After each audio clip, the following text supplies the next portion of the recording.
Assalamualaikum warahmatullahi wabarakatuh. Selamat pagi Waalaikumsalam. semuanya. Sudah bisa lihat PPT PNRI udah? Sudah. Oke, baik. Jadi sebelum kita masuk pada degradasi dan ancaman ke hati, ingin menyampaikan dulu yang ada materi terakhir kita kemarin, keanekaragaman ekosistem gitu ya.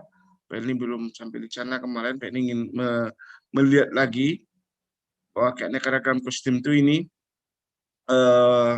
penting gitu ya. Ini karena ini akan berkaitan dengan materi-materi selanjutnya. Jadi degradasi habitat, kerusakan ekosistem itu seperti apa komponen apa yang hilang, komponen apa yang terganggu, sehingga akan mempengaruhi kelangkaan, kepunahan suatu spesies gitu ya, ataupun erosi gen seperti itu. Jadi kalau kita bicara masalah keanekaragaman ekosistem, tingkat ekosistem, ini kemarin ada sidang kakak tingkatnya ya, Pak Eli Uji tanya ini, mereka nggak tahu gitu deh. Jadi sangat sayang sekali gitu ya. Jadi materi sudah disampaikan. Ada semester berapa ini? Halo? 5, Pak. 5, Pak. Nah, pada sidang itu semester 8. Mestinya materi-materi yang sudah disampaikan sebelumnya itu sudah bisa dipahami seperti itu ya, Dek. Jadi artinya bisa diingat terus selamanya gitu. Baik. Jadi kita melihat bahwa tingkatan akhir dari KH ini adalah keanekaragaman tingkat ekosistem gitu. Nah, karena ekosistem itu akan mencirikan karakteristik yang berbeda satu sama lain, sehingga makhluk hidup penghuninya itu juga akan berbeda, akan bervariasi. Dari situlah letak keanekaragamannya.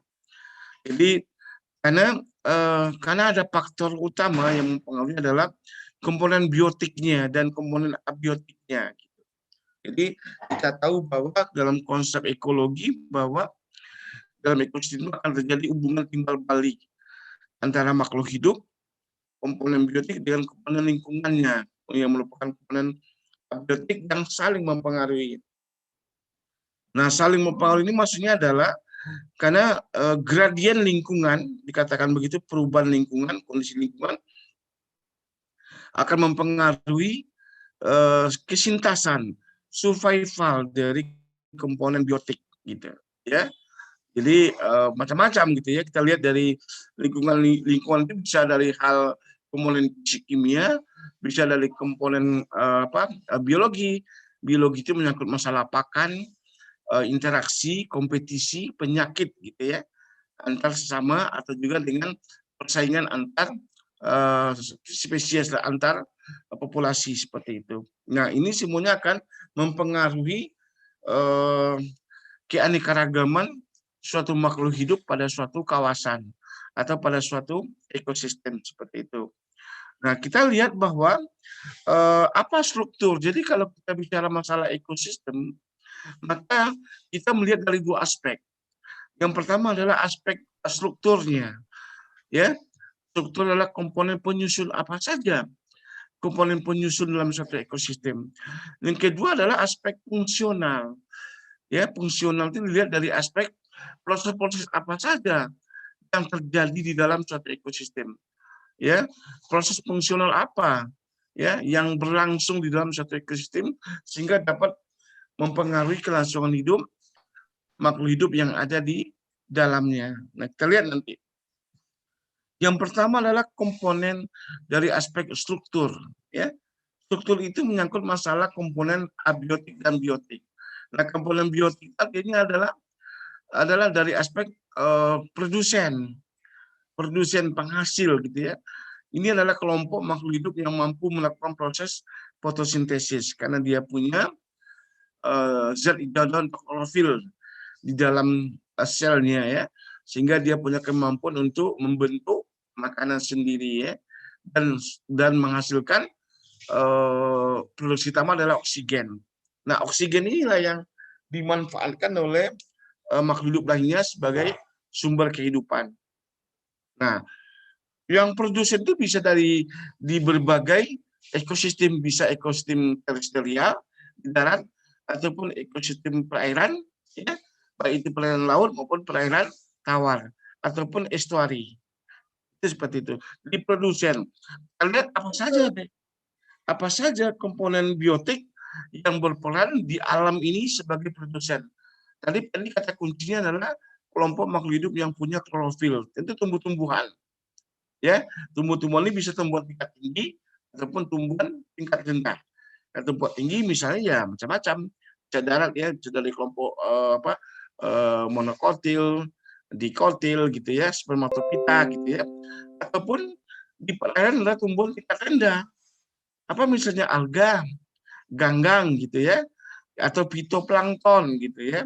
Nah, itu jadi fitoplankton kalau kita lihat lagi dia merupakan gas klinik yang bersifat mikroskopis, itu yang mensuplai oksigen terlalu dalam perairan.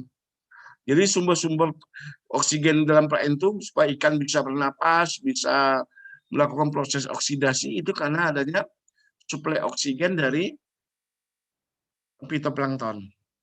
Nah, itu dari komponen produsen. Yang kedua adalah konsumen ya.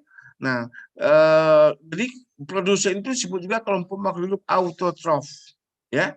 Kalau kemampuan untuk mensintesis makanan dibedakan dua kan, ada autotrof, ada heterotrof. Nah, yang produsen tadi termasuk kelompok yang autotrof.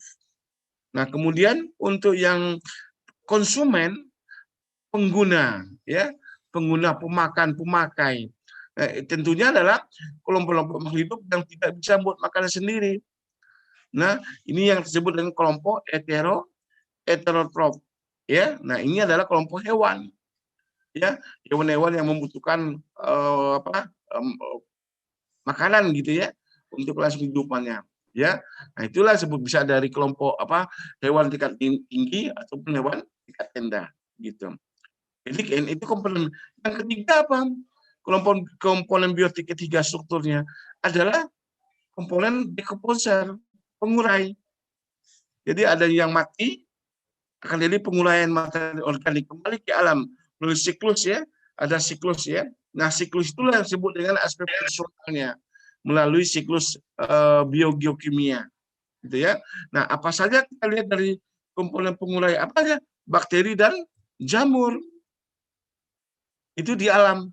Jadi kalau nggak ada bakteri dan jamur di alam, maka akan ada tumpukan sampah, ya, sampah organik ataupun hewan-hewan yang mati, ya di alam ini akan menumpuk dia karena tidak diuraikan.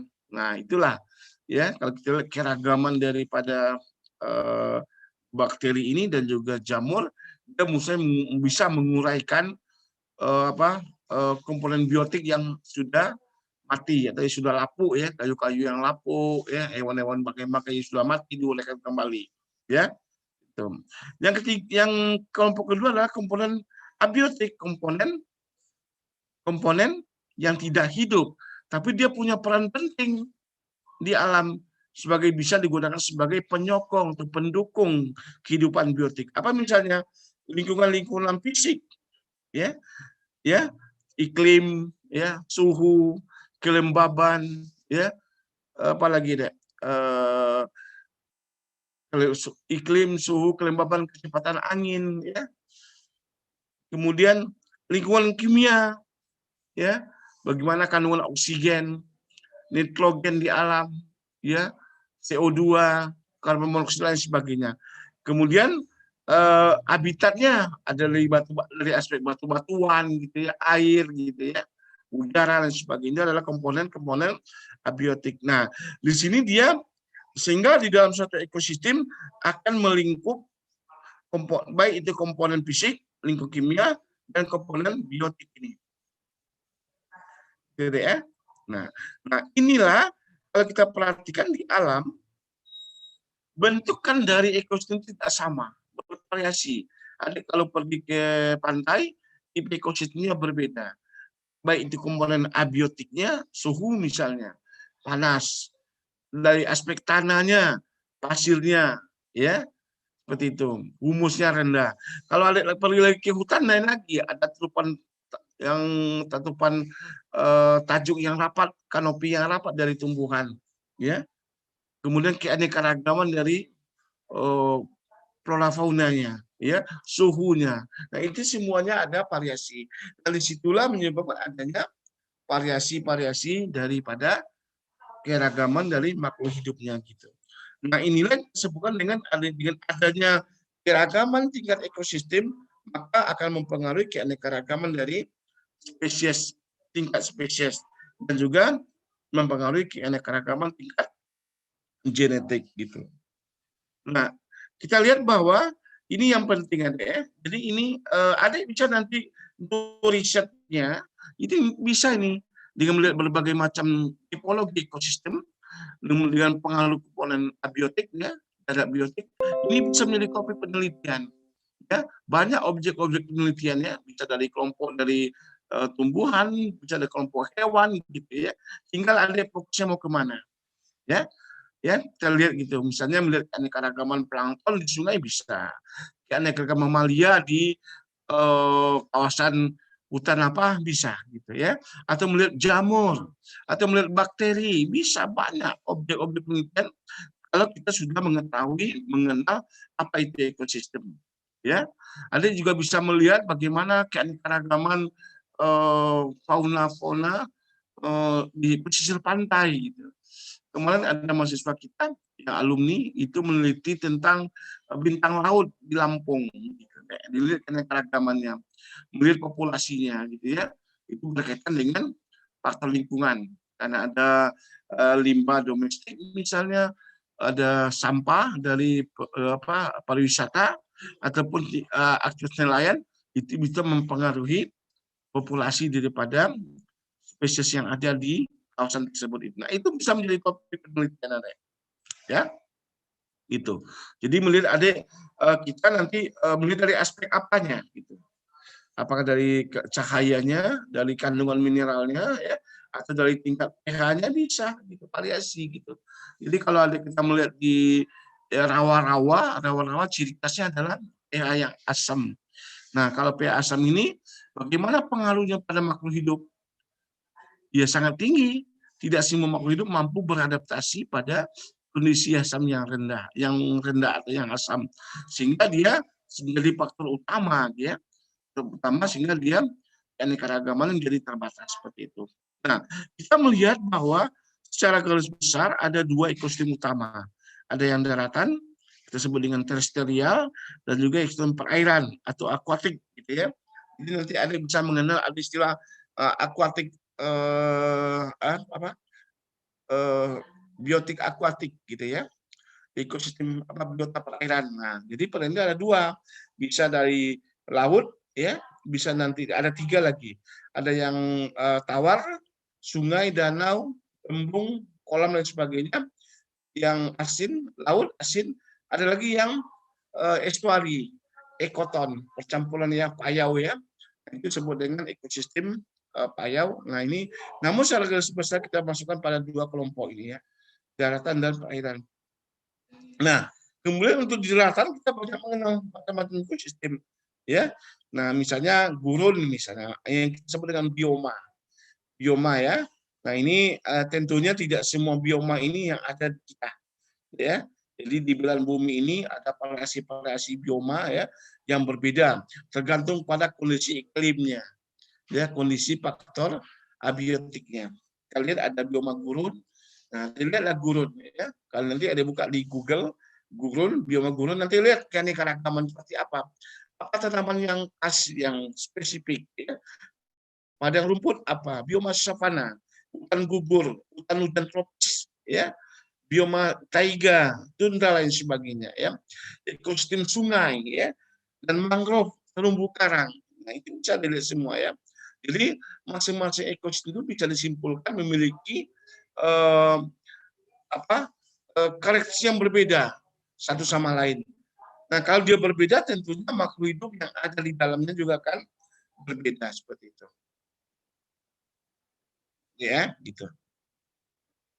Nah, bioma ini kita artikan ini yang sebagai kesatuan antara iklim dominan dan vegetasi serta hewan yang hidup dalam iklim dominan tersebut ya. Itu disebut dengan bioma. Nah, kemudian tadi Pak disampaikan bahwa iklim perairan ya, nanti ini salah satu secara garis besar ya. Jadi nanti setelah mendapatkan mata kuliah KHT ini, adik-adik sudah dapat membedakan gitu ya. Jadi ada ekosistem terestrial, yang sampai lagi nanti nggak tahu, nggak mengenal istilah bahasa itu ya, ataupun ekosistem akwatik gitu ya. Nanti ada ekosistem laut, air tawar dan juga payau gitu ya, estuari ya. Nah, kemudian ada hutan bakau ya, hutan bakau yang ciri khas dari muara, ekosistem muara yang disebut juga dengan estuari tadi. Kemudian juga terumbu karang ya, ini merupakan yang berada di pinggiran di tepi laut dangkal gitu ya. Mungkin kita masih kita sebutkan juga terumbu karang itu dengan kedalaman tertentu gitu ya, masih didapatkan terumbu karang gitu. Ada yang pernah melihat Mutia muslimah? Halo Mutia. Mutia. Halo. Enggak ada. Aldila Mauli Yuriko.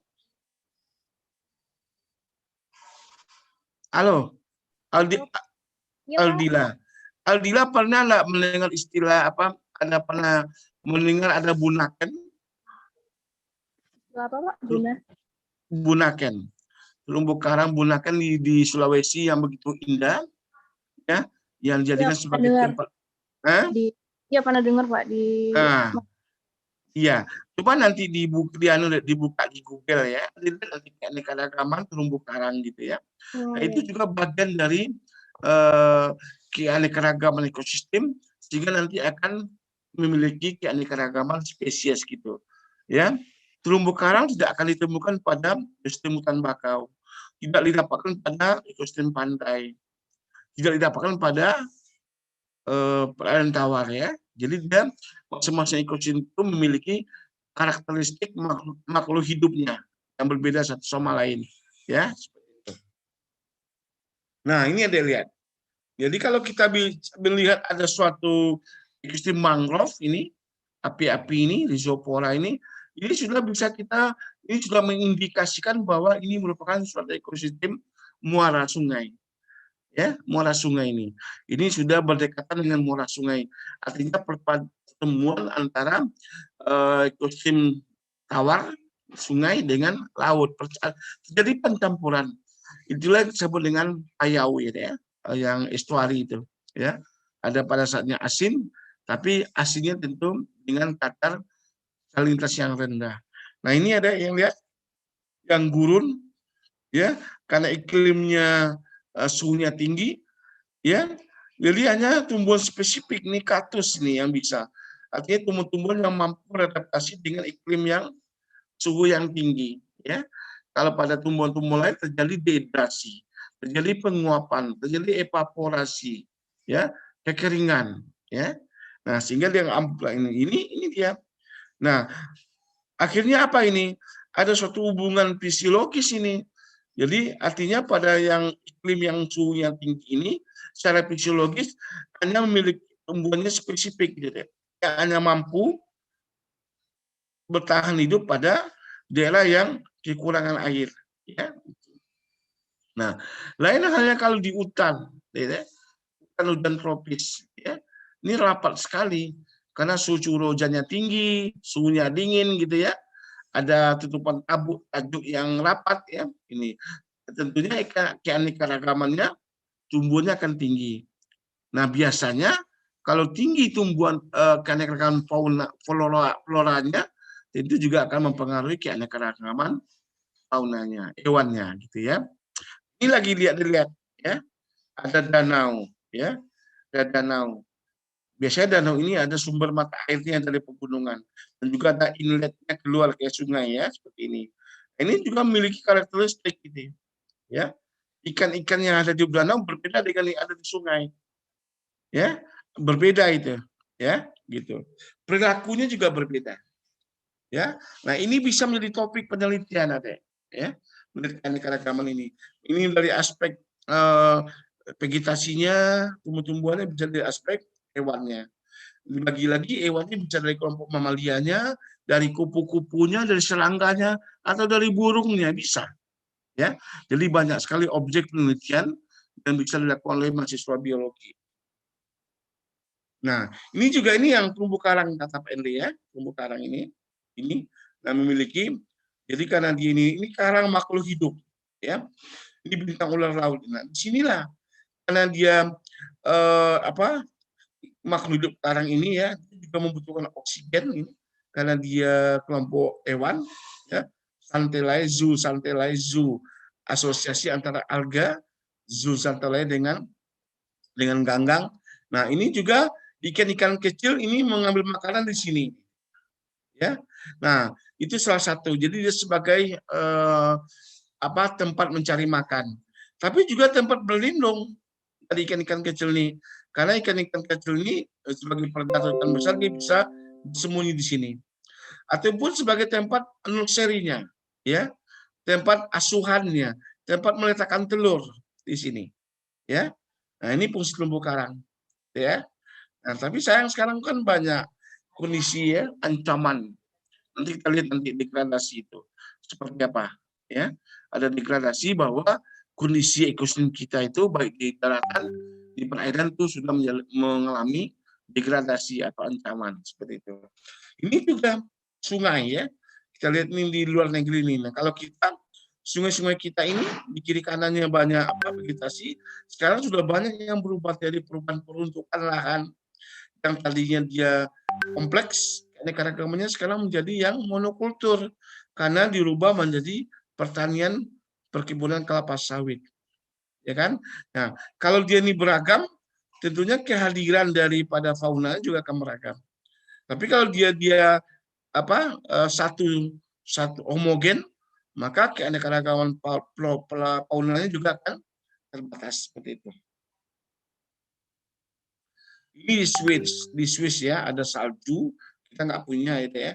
Ini ada kalau hutan konifer aja, spesifik dia ya, tinggi-tinggi ya untuk mendapatkan cahaya, tapi dia hanya keanekaragamannya rendah. Nah, kemudian Amazon ini sama kalau kita Indonesia kan ini di Papua ya. Jadi Amazon itu hutan yang masih rapat ya, masih katakanlah istilah kerennya itu masih perawan gitu ya, masih belum terjamah ya, sehingga dia intervensi manusia sangat minim ya, sehingga keanekaragaman tumbuhannya tinggi. Nah, ada beberapa hutan yang ada di Papua ya, makanya kita mendengar bahwa keanekaragaman fauna di Papua masih tinggi. Ya kenapa belum terjamah gitu ya. Jadi secara aspek sosial ada pengaruh yang signifikan antara aktivitas manusia terhadap keanekaragaman dari flora fauna yang ada di suatu kawasan pada suatu ekosistem ya. Oke. Kemudian ini udah ya, ini apa? Oke. Ada pertanyaan, Adek? Sampai situ ada pertanyaan? Halo? Halo, ada pertanyaan? Hah? Ada pertanyaan? Halo?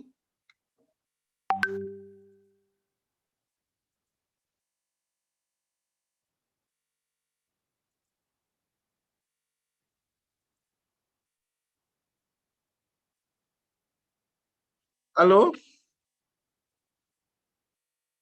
Iya, Pak. Belum ada, Pak. Kenapa, Dek? Ini mahasiswa kenapa sekarang banyak yang pasif ya, Dek ya? Apa ada kaitannya dengan PPKM?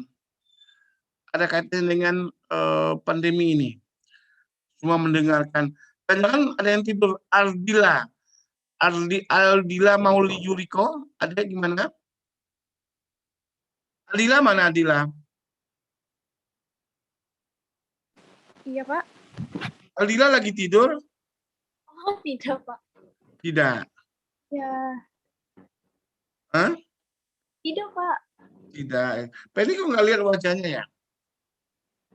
Belum bisa on cam, Pak. Mohon maaf. Kenapa? Saya belum bisa on cam. Nah, itu salahnya kan. Kenapa belum bisa? Rumahnya Enggak. lagi rame. Bentar ya, Pak. Hah?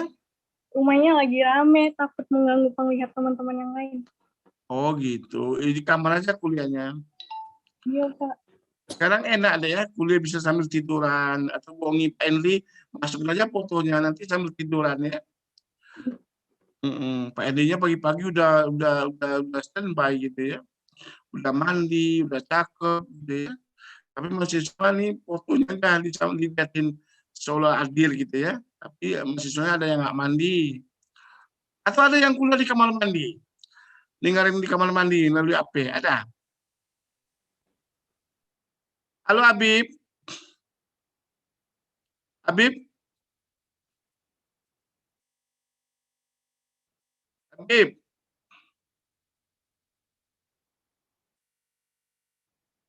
Habib mana Habib? Atau Rizal deh, Rizal. Rizal. Iya Pak, Mana Rizal? saya Pak hadir Pak. Habib itu mana lihat Walid? Ini wajah Habib mana? Si Habib ya ini Pak nggak ada di Zoom dianya Pak. Nah, kenapa? Nah itu saya kurang tahu Pak kenapa Pak. Oh gitu. Jadi ini kan nanya Rizal, saya Habib Pak katanya kenapa? Sekarang Rizal deh. Rizal mana Rizal? Saya Pak hadir Pak. Hadir ya. Coba fotonya kelihatan di mana? Ini Pak untuk aplikasi yang kameranya sedang ada masalah Pak, jadi nggak bisa on cam sekarang. Oh gitu. Iya iya iya. Ya deh ya. Tapi Rizal apa mengikuti kuliah ini pagi ini? Iya Pak, saya mengikuti kuliah ini Pak. Di mana Pak? Di mana Rizal? Lagi di rumah Pak. Oh, Rizal melihat PPT Pak Enli ya? Iya Pak, yang degradasi lingkungan kan sekarang. Oke, baik, baik, baik. Oke ya, nggak apa-apa. Yang penting kewajiban Pak Enli tunaikan ya. Ada pertanyaan untuk yang materi tadi ada? Itu semuanya? Untuk sekarang masih belum Pak, mungkin nanti. Oke, siap ya. Ntar ya, ntar dulu. Iya.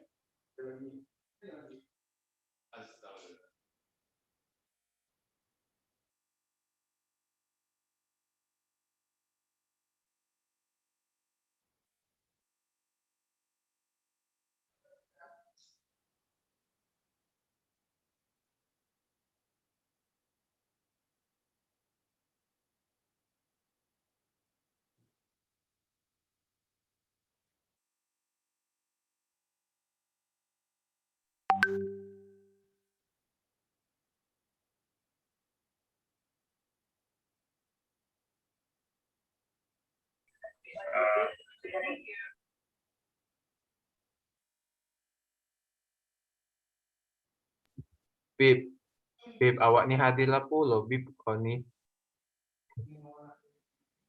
hilang-hilangan, dah. Jangan dong. Menurut Nyai tahu. Dia pagi pengen datang mau ambil muka dia takut. Dia apa kata ibu? Coba datang. Kata ibu.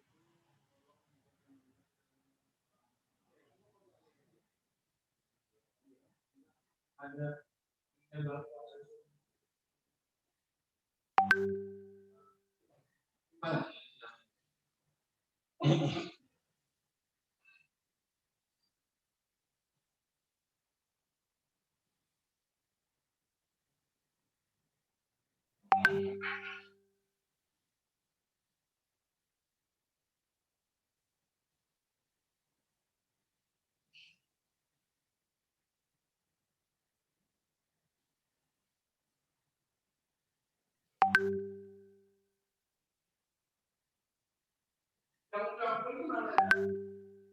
Oh, di meja.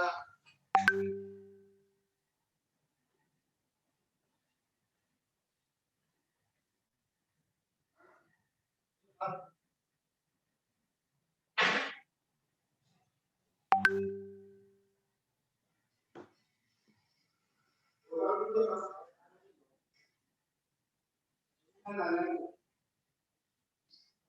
semua itu.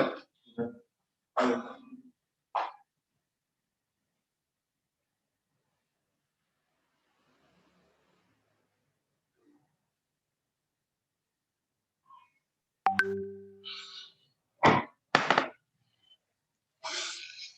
Baik. Kita lanjut ya. Jadi masalah KH ini menjadi masalah yang serius ya bagi pemerintah. Bahkan bukan cuma masalah nasional, tapi juga menjadi masalah internasional gitu ya. Kenapa gitu ya, Dek? Jadi kenapa gitu ya? Jadi kemarin disinggung sebentar bahwa kemarin sudah disinggung bahwa potensi atau manfaat daripada KH ini ya cukup tinggi ya, mempunyai peranan yang sangat tinggi ya, baik dari untuk devisa negara ya, karena dia punya nilai ekonomis ya, dari aspek ekonomis ya, kemudian juga memiliki nilai aspek sosial, aspek hukum dan aspek politik gitu ya, ya. Itu banyak sekarang kasus-kasus ya hukum dan politik berkaitan dengan adanya degradasi pada KH ini.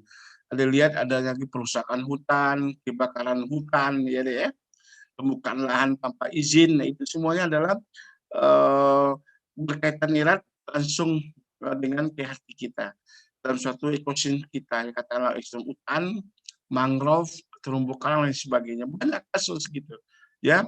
Nah, jadi disinilah kata Pak yang disampaikan kemarin bahwa degradasi itu bisa dilihat dari berbagai aspek gitu ya. Aspeknya dari aspek bisa dari berbagai sektor gitu. Ya, bisa dari pemukiman, pembangunan pemukiman, perumahan, mall gitu ya, ataupun perkebunan pertanian ya, ataupun dari perikanan, tambak udang ya, tambak kolam dan sebagainya kan, ataupun dari laut ya, laut itu juga ada penambangan offshore, apa namanya itu yang laut, ada lagi yang di di darat seperti itu. Nah, banyak aspek ada ya. Jadi makanya ini KH itu menjadi perhatian, menjadi fokus ya, fokus pada pemerintah melalui kelembagaan yang resmi, KLHK namanya sekarang ya, Kementerian Lingkungan Hidup dan Kehutanan, itu yang bertanggung jawab terhadap pengelolaan KH kita. Ya. Nah, itulah regulasi, kebijakan, program-program ya untuk penyelamatan kaki itu pemerintah ya deh ya, pemerintah. Nah, penegakan hukum juga ya pemerintah ya, ada dari, jadi kalau dilihat dari kalau di pusat namanya KLHK ya. Nah, KLHK juga yang mengeluarkan peraturan mana jenis tumbuhan-tumbuhan yang tergolong langka yang dilindungi undang ya, juga pemerintah melalui peraturan menterinya, undang-undangnya. EDF ada peraturan menterinya tentang. Jadi kalau yang terbaru ini tahun 2018 106 ada lihat itu. Ada tentang jenis tumbuh-tumbuhan dan hewan yang dilindungi oleh undang-undang. Gitu. Nah, itu ada aspek karena dia punya sifat dari status daripada KH itu di alam itu sudah mulai langka, jarang atau punah seperti itu. Sehingga kita punya kewajiban, negara punya kewajiban untuk melakukan upaya pelestarian. Nah, salah satunya adalah bentuk pelestarian itu dalam menerbitkan beberapa peraturan regulasi seperti itu. Nah, walaupun kita tahu bahwa sumber daya hayati itu bisa diperbarui. Nah, itu hebatnya ya. Bisa ada dia, jadi kalau sudah hilang bisa ditanam kembali. Ada melalui gerakan Gerhan ya. Ada lagi gerakan reklamasi, restorasi ya. reboisasi kalau dulu ya, kalau dulu Pak Endi waktu masih SD istilahnya reboisasi, melakukan penanaman kembali pada hutan yang gundul gitu, nah, reboisasi. Kalau sekarang kan bukan itu istilahnya, gerhan ya, penyelamatan hutan dan lahan seperti itu ya. Nah, jadi perikanan juga ya, kalau stok ikan udah mulai berkurang di sungai, di laut, itu bisa di-restocking, ditambahkan bibitnya seperti itu. Nah, itu hebatnya ya. Kalau enggak, mungkin bisa kita krisis gitu ya. Karena kita tahu bahwa salah satu manfaat utama adalah sebagai sumber pakan ya, kandang papan ya gitu. Makanya kita tidak boleh berkurang di alam ya. Salah satu komoditi dia berkurang di alam, misalnya kemarin apa itu yang ribut tuh,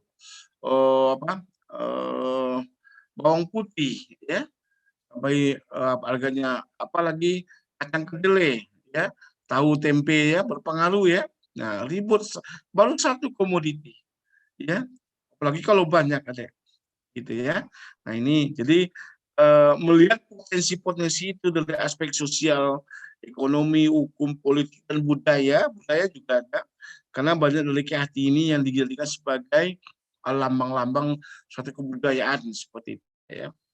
Jadi kalau di pendidikan tuh di daerah Sulawesi itu ada, kalau dia itu ada syukuran gitu ya, ada kerbau albino ya, harus dipotong sekian gitu ya. Apalagi ada acara-acara kematian adat itu yang menjadi korbannya adalah KHT kita ya. Kalau di Bali itu untuk acara-acara kebudayaan, keagamaan, pernikahan, apalagi itu yang ritual-ritual dan sebagainya, itu semuanya menggunakan ornamen-ornamen dari KHT kita gitu. Nah, kalau itu tidak dijaga kelestariannya, apa yang terjadi? Ya, lambat laun di alam dia akan semakin berkurang gitu ya. Nah, kalau kita di Sumatera Selatan, maskot kotanya adalah Duku Palembang gitu ya. Nah, Duku Palembang yang namanya makhluk hidup mengalami proses pertumbuhan ya, mulai dari dewasa ya, remaja, dewasa, tua, senescen. Kalau udah senescen, lama-lama dia mati gitu. Nah, bagaimana untuk menjaga supaya kelestarian populasi duku di Palembang, di Sumatera Selatan tetap ada? Harus ada regenerasi gitu ya. Harus ada pemulihannya gitu ya. Ada lagi penanaman pembibitannya, perbanyakannya. Nah, siapa itulah kita, orang biologi, bisa melakukan kultur jaringan, orang-orang pertanian bisa mencari tahu proses adaptasinya seperti itu, perbanyakan ya seperti itu. Nah, inilah tugas kita ya. Jadi makanya materi ini sangat bermanfaat sekali, penting sekali untuk mahasiswa biologi gitu ya, karena kita salah satu komponen yang ikut berperan penting di dalam pelestarian KHT ya. Walaupun kita dari aspek riset, peneliti ya, tapi kita juga bisa memberikan suatu edukasi ya, pendidikan, penyuluhan kepada masyarakat gitu. Baik, kita lihat apa saja bentuk-bentuk ancaman ya. Jadi kita lihat ya, ini suatu fenomena. Tadi pengen dikatakan bahwa hubungan timbal balik gitu ya, antara makhluk hidup dengan komponen abiotiknya ya, sehingga nanti berkaitan erat dengan proses perkembangan suatu wilayah ya. Gitu ya. Jadi adanya suatu intervensi tekanan lingkungan ya, yang kita berikan oleh manusia ya kepada lingkungannya akan berpengaruh terhadap sistem ekologinya. Nah, bisa dia yang tentunya nanti kalau dia sifatnya pembaruan, perbaikan, tentu bersifat positif. Tapi kalau dia sifat adalah merusak, merubah peruntukannya, maka dia akan bersifat negatif ya. Nah, sekarang bagaimana? Nah, untuk itulah kita lihat bagaimana pengelolaan yang dilakukan untuk menjaga suatu keseimbangan ekologi tersebut itu. Ya, makanya kalau di Sekarang ini ada istilah deh ya, kalau Anda ingin lihat, ada namanya PBBL, pembangunan berkelanjutan yang berwawasan lingkungan. Nah, itu maknanya apa? Gitu. Ya, jadi Anggi nanti bisa lihat di Google, gitu. Ya, PBBL, pembangunan berkelanjutan yang berwawasan lingkungan. Maknanya apa? Ya, jadi itu ada idenya dari Pak Emil Salim dulu, selaku dia Menteri Lingkungan Hidup. Dia mengatakan bahwa pembangunan boleh dilakukan, tapi tidak merusak ya, tidak merusak lingkungan ya, sehingga lingkungan bisa dimanfaatkan untuk generasi sekarang dan generasi yang akan datang.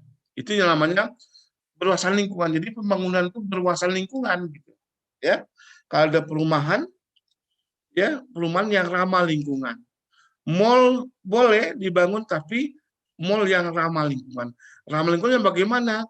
Yang tidak melakukan pencemaran, yang tidak merusak lingkungan gitu.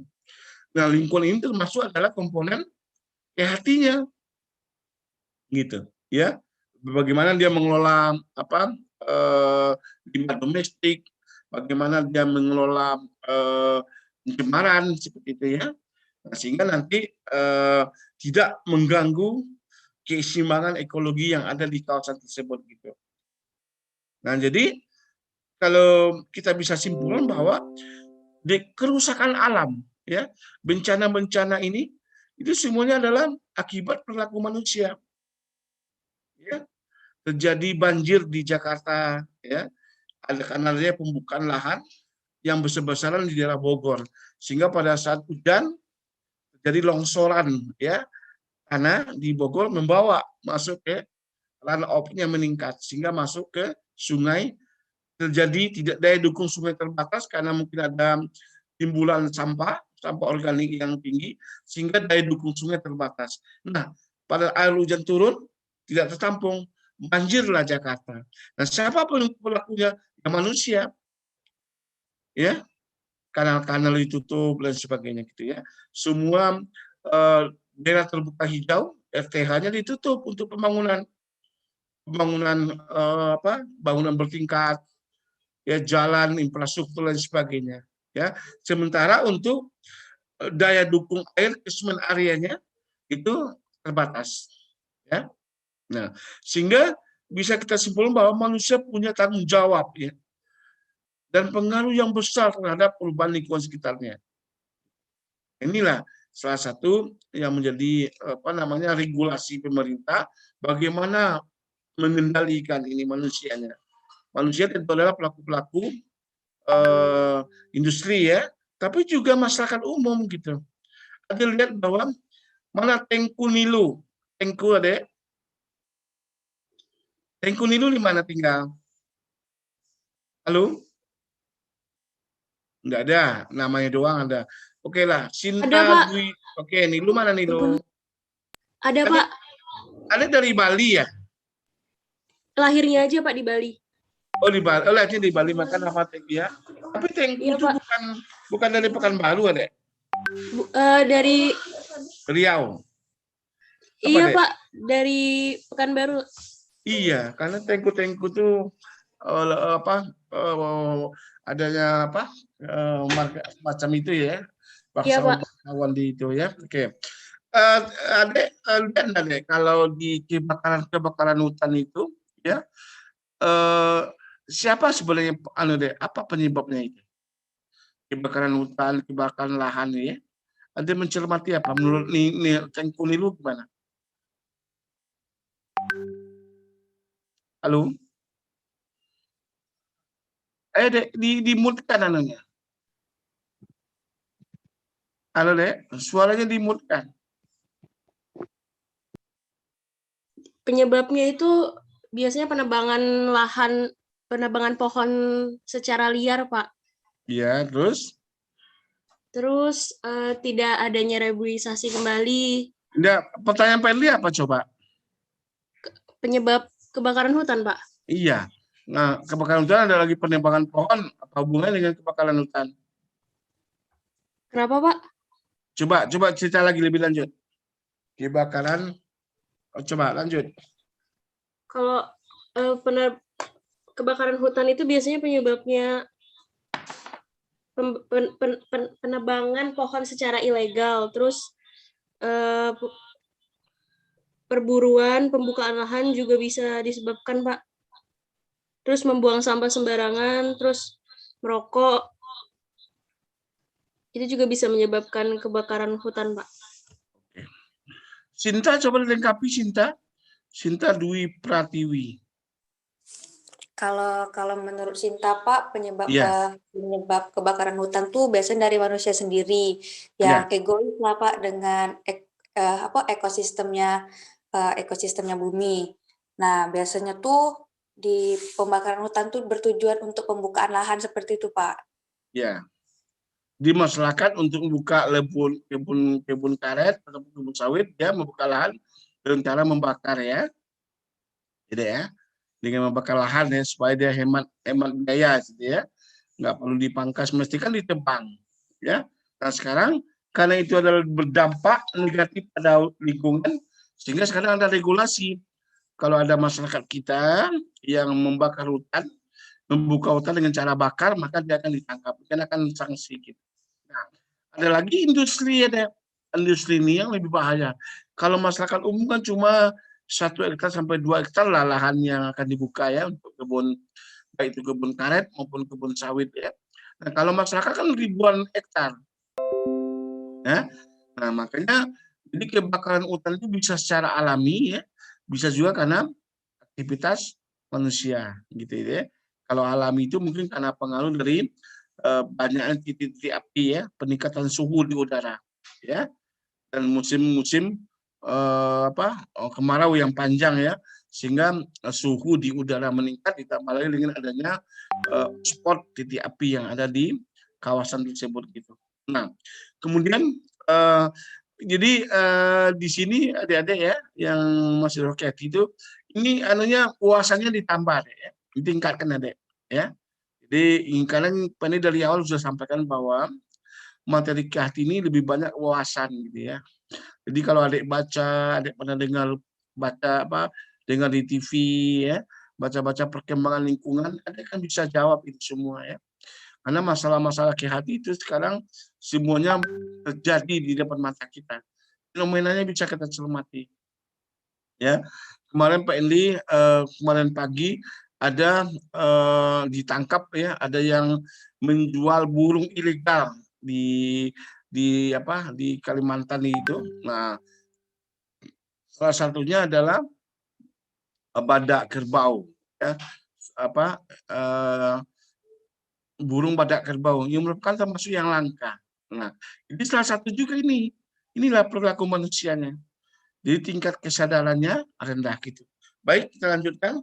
Jadi kemajuan perkembangan teknologi.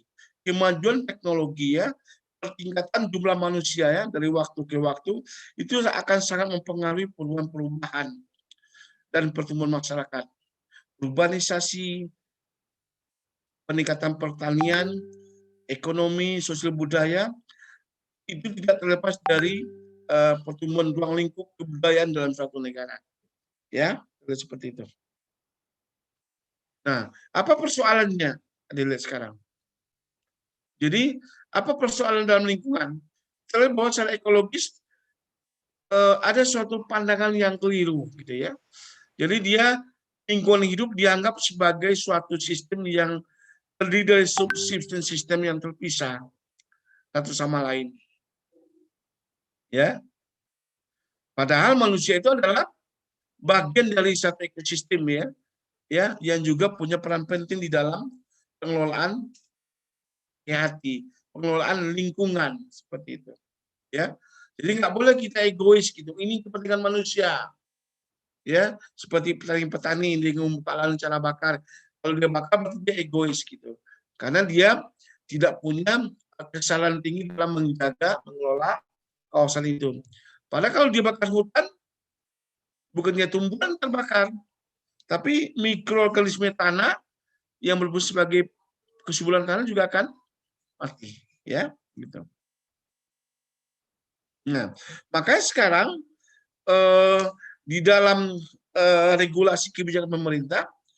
Jadi ada dalam hubungan fungsional manusia itu terhadap lingkungan dapat saling ketergantungan dan saling pengaruh yang pada akhirnya akan berpengaruh pada ekosistem secara keseluruhan.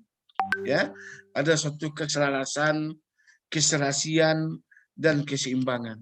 Ya deh, ya. 3K itu antar subsistem dalam ekosistem. Ya, sehingga kita itu sangat penting ya dalam mengelola KHT secara terpadu. Ya, kemarin pernah disampaikan bahwa siapa saja elemen bangsa ini yang bertanggung jawab dalam pengelolaan KHT, ya pemerintah melalui regulasinya, kebijakannya, programnya, apalagi pelaku industri, stakeholder ya, karena dia ada yang industri baik dari pertambangan, perkebunan, pertanian, perikanan, perumahan, dan sebagainya berkaitan dengan lingkungan. Akademisi ya meneliti apa saja potensi-potensi, ya melihat material apa yang ada, ya. Sekarang ada kayu apa namanya deh, kayu bajaka, ya, yang dulunya banyak di Kalimantan, sekarang ternyata dia sudah bisa dimanfaatkan untuk karena ada bahan alam ya, kimia bahan alam yang terkandung dalam kayu bajaka itu bisa digunakan untuk farmakologi, untuk obat-obatan, ya. Nah, disitulah peran kita. Kalau kita sudah tahu, maka harus ada upaya perbajakan supaya dia tidak punah di alam. Gitu ya. Banyak itu contoh lagi. Nah, sekarang ini juga ada baru dalam bentuk asumsi kayu sungkai. Kalian daun sungkai itu kalau diminum itu bisa untuk penanganan obat COVID gitu, tapi perlu diuji. Ya. Ini tugas-tugasnya orang-orang farmakologi, tugasnya orang akademisi, perguruan tinggi, juga mahasiswa ya. Nah, apalagi elemen bangsa lain adalah NGO, ya kelompok-kelompok masyarakat, kelompok-kelompok pemerhati lingkungan, LSM, ya melalui sosialisasi, ya pembinaan pada masyarakat, edukasi seperti itu, ya. Dan masyarakat sendiri harus meningkatkan kesadarannya, ya. Nanti kita lihat kalau tinggal di sungai, janganlah buang sampah langsung ke sungai, janganlah buang apa namanya mengkotori sungai, gitu, ya. Nah, ada lihat ya, Salsabila Juliana, udah pernah ke luar negeri atau belum? Belum, Pak. Salsa? Nah, atau kalau belum pernah ke luar negeri, ada buka di Google gitu, ada di Belanda. Itu lihat sungai-sungainya bagus-bagus jernih dalam kota. Ya, Salsabila tinggal di mana? Di Kayu Agung, Pak. Nah, di Kayu Agung gimana Sungai Ogan itu ada? Kalau di Kayu Agung itu ada Pak sungainya, tapi kadang surut, kadang tinggi. Bagaimana perilaku masyarakat terhadap Sungai Ogan? Bukan Sungai Ogan, Sungai Komering ya? Sungai Komering ada?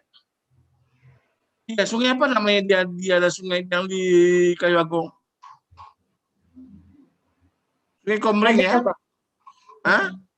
Iya Pak ada, tapi itu nggak sering dijadiin masyarakat tuh kayak tempat mandi. MCK. Iya. Nah, padahal itu nggak bagus kan? Iya, tidak bagus, Pak. Nanti ada apa namanya, ada sabun, deterjen, linso, sampo akan mempengaruhi biota akuatik. Nah, tadi Pak disampaikan fungsi biota akuatik apa? Sebagai produsen, menghasilkan oksigen terlarut ya, sebagai sumber pakan bagi konsumen lainnya. Ya, jadi jangan salahkan dulu katanya dulu ada udang, ada ikan tapa, ada ikan apa lagi, ikan buaya misalnya ya. Tapi sekarang nggak ada. Disalahkan siapa disalahkan? Padahal adalah dampak dari aktivitas manusianya. Nah, itulah tugas kita bersama. Ya. Jadi manusia punya peran penting ya di dalam pengelolaan KHT secara terpadu, gitu. Nah, kita lihat ya. Apalagi deh banyak musibah sekarang ini, banjir, tanah longsor, satwa liar yang menyerang manusia. Itu adalah perubahan lingkungan. Karena kalau dilihat bahwa adalah ekosistemnya sudah mulai hilang. Dek, ya. Apa fungsi hutan, Dek? Menjaga kestabilan tanah, ya, menahan hujan, butiran air yang turun ya pada saat masuk ke lantai hutan. Nah sekarang tidak ada lagi. Jadi pas hujan turun langsung masuk ke tanah, ya, tergerus tanah, masuk ke pori-pori tanah. Nah pori-pori tanah nggak tahan dia, karena dia intensitas tinggi, terbawa dia, terjadi tanah longsor, terjadi banjir besar. Siapa yang rugi? Ya manusia.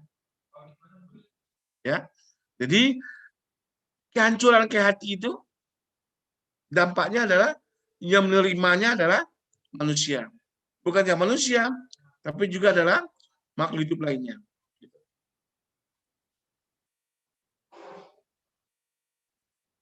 Kita lihat kota, apa lagi deh fenomena yang terlihat perubahan lingkungan. Kota dan desa semakin padat dan kotor. Benar nggak? Ya, misalnya baik dari sampah, limbah domestik, sampah organik ataupun sampah anorganik, dan pencemaran udara, ya.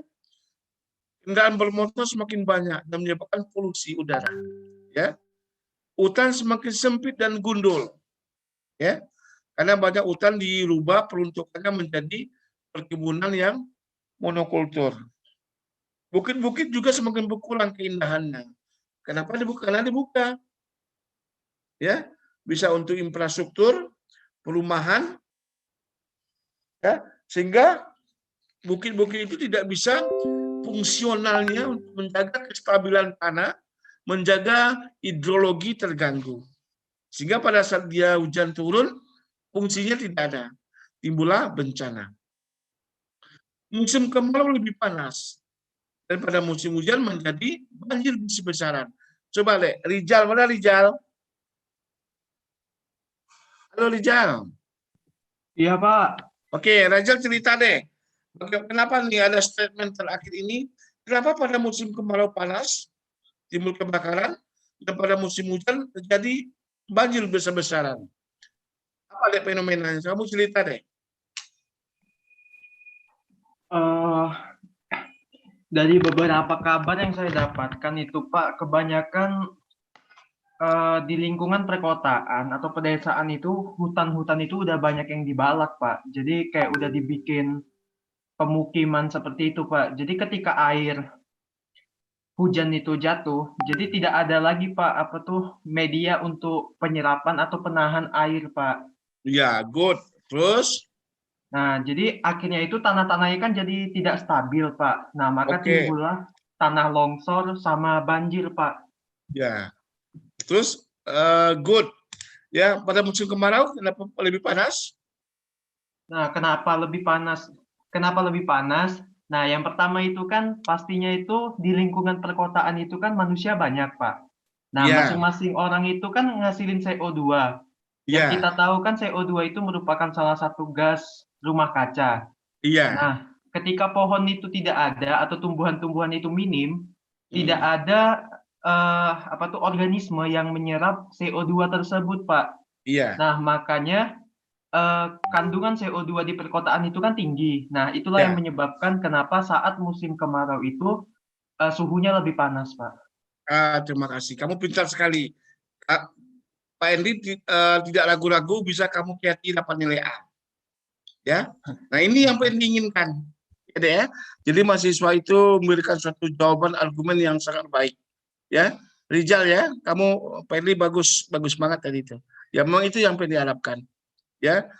Jadi musim kemarau lebih panas karena adanya peningkatan suhu di udara, karena pengaruh adanya peningkatan CO2. Nah, CO2 ini siapa yang memanfaatkan vegetasi? Ya, vegetasi melalui proses fotosintesis. Nah, sekarang vegetasi itu yang tidak ada. Ya. Nah, coba yang lain ada. Habib juga belum ada ya? Coba yang lain. Belum ada, Pak. Habib udah ada. Nah, sekarang kenapa di kampus Indralaya itu lebih adem, lebih dingin? Kenapa, Dek? Sejauh pengetahuan Habib Pak, ini Pak, soalnya masih banyak terdapat hutan Pak, apalagi Bukan apalagi hutan, pohon-pohon sudah masih banyak. banyak tumbuh-tumbuhan. Iya Pak. Nah, banyak tumbuh-tumbuhan, dia mampu menyerap CO2 yang sebagai satu efek rumah kaca dan juga menghasilkan oksigen. Ya. Oksigen. Jadi kalau ada ingin oksigen itu bersih ya ke kampus Unsilaya. Jadi adik berada di Pohon Rindang akan merasa nyaman. Di samping ada hambatan ya, penetrasinya matahari, tapi juga ada proses fotosintesis di situ. Ya, apalagi kalau di ruang kuliah itu, ya lebih panas, lebih dingin, lebih sejuk, lebih adem kita. Ya, seperti itu. Baik. Nah, ini yang pengen diinginkan, itu wawasan namanya. Ya. Jadi adik udah bisa melihat fenomena alam yang berkaitan dengan peran dan fungsi dari salah satu bagian dari keanekaragaman hayati. Nah, kemudian kita lihat ada kalau kita bagi ya, apa degradasi itu, kerusakan tadi bisa tidak langsung maupun yang langsung. Yang tidak langsung misalnya ini adalah kerusakan lingkungan ya. Yang langsung itu misalnya ya dari tadi itu perusahaan manusia ya yang oper ya eksplorasi ya karena kebutuhan hidup dalam pembangunan. Kita lihat dulu. Nah, ini yang tidak langsung pertambahan penduduk ya. Jadi kita bisa sampaikan bahwa pertambahan penduduk secara tidak langsung akan menyebab dampak pada kerusakan kehati. Kenapa gitu? Karena semakin bertambahnya penduduk, kebutuhan juga akan tinggi. Ya deh ya. Misalnya untuk pangan, untuk sandang, untuk papan gitu ya. Nah, misalnya contoh ini bilang, jadi ada satu keluarga ya, ayah, ibu, anak 2, satu rumah ya. Kemudian si anak tadi menikah lagi, punya anak lagi, punya keluarga. Tentu kebutuhan rumahnya akan tinggi ya. Akibatnya apa? Dibuka lahan hutan atau sawah ditimbun ya. Ya. Nah, itu akan menjadi rumah sehingga nanti lahan untuk kehatinya semakin berkurang. Itu salah satu bentuk contoh ya. Jadi adanya ruang ya di muka bumi menjadi terbatas sementara kebutuhan semakin bertambah gitu. Oke. Kebijakan pemerintah ya. Ada pembangunan ya yang zaman Orde Baru, ada pembangunan yang infrastruktur yang seperti jalan ini ya, pembangunan infrastruktur jalan, bandara, tapi tidak diikuti dengan adanya perbaikan lingkungan ya. Tidak ada upaya reklamasi, tidak ada upaya restorasi, tidak ada upaya reboisasi ya. Itu juga akan berpengaruh pada kehilangan hati kita. Berapa panjang jalan tol yang dibangun, ya kan? Jalan tol itu lebih kurang berapa? Katakanlah 30 meter, panjangnya ratusan. Berapa lahan hutan deh yang dibuka, ya kan? Nah, kita tahu bahwa hutan merupakan habitatnya bagi fauna dan flora, ya. Seperti itu. Nah, kemudian dampak industrialisasi, ya, pembangunan industri perkawinan perumahan meningkat, ya. Maka sekarang untuk perumahan sekarang orang kan tidak menggunakan rangka baja mereka sekarang kan, karena keterbatasan kayu, ya, industri, ya.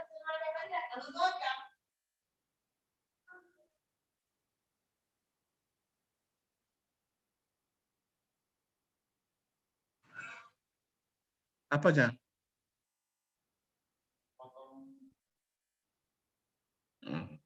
Ini di aja sih saya. Oke. Ada lihat bahwa karena kebutuhan kayu meningkat untuk perumahan, untuk industri, akibatnya apa? Eksploitasi kayu di hutan meningkat, ya, ya deh, ya, meningkat tanpa diikuti adanya upaya untuk ATI, ya, ATI itu hutan tanaman industri, ya.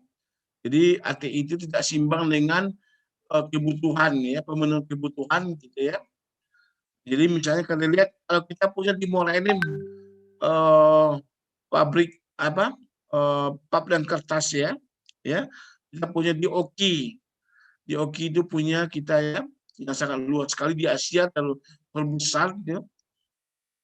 Industri pulp dan kertas itu ya. Nah, itu juga akan berpengaruh pada kerusakan hutan, kerusakan ekosistem, hilangnya habitat dari berbagai macam flora dan fauna. Nah, ini dampak dari industri, dampak tidak langsung. Ya. Nah, reboisasi yang gagal, yang kata Peli tadi, ya.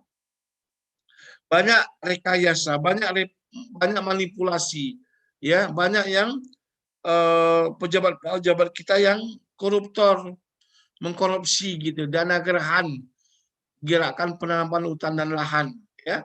Banyak itu kepala dinasnya yang masuk penjara karena dia tergiur oleh uangnya begitu banyak, ya, dan juga waktu. Tidak semua hutan di program gerakannya berhasil, gagal gitu ya, gagal total, ya. Nah, sehingga ini juga akan berpengaruh pada hilangnya KHT, meningkatnya penduduk miskin dan pengangguran. Gitu. Ini ingin lihat dulu mana Pringga Carika, oke deh. Nah, Pedi ingin lihat wawasannya, apa hubungan antara penduduk miskin dengan pengangguran dengan kerusakan KHT, coba deh.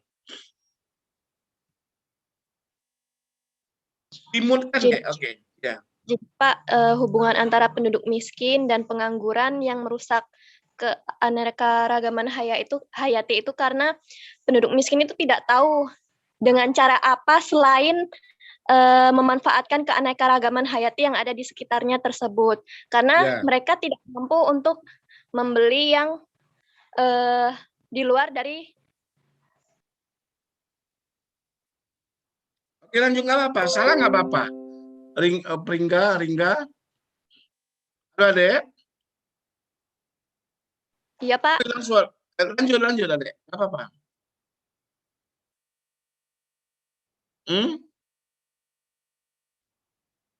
Oke, Adek. Ayo. Maaf, Pak. Saya maafkan. Jadi penduduk miskin dan pengangguran itu karena mereka itu tidak tahu lagi bagaimana caranya mereka untuk mendapatkan apa ya Pak, maksud apa?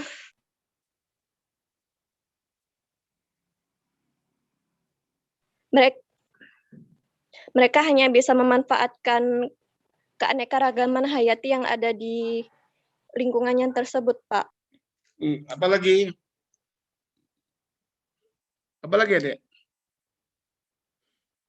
Cerita nggak apa-apa, paling tidak menyalahkan. Bagus. Pengangguran apa ada kaitannya? Tadi Habib udah bagus, Rizal bagus banget. Nah, coba Pringga, nggak apa-apa deh, salah nggak apa-apa. Namanya kita proses pembelajaran.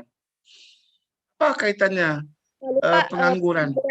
Pengangguran ini tuh selalu dia memiliki pikiran yang minim atas pengetahuan mereka akan keanekaragaman hayati tersebut. Jadi mereka tidak bisa berpikir yang lebih baik lagi sehingga mereka merusak keanekaragaman hayati tersebut. Ya, artinya mereka cenderung untuk memanfaatkan secara berlebihan, ya kan? Mengambil hasil hutan, ya. Kalau ada yang katakanlah begitu, misalnya pengangguran itu kan berarti tingkat ketergantungannya ke alam tinggi, ya.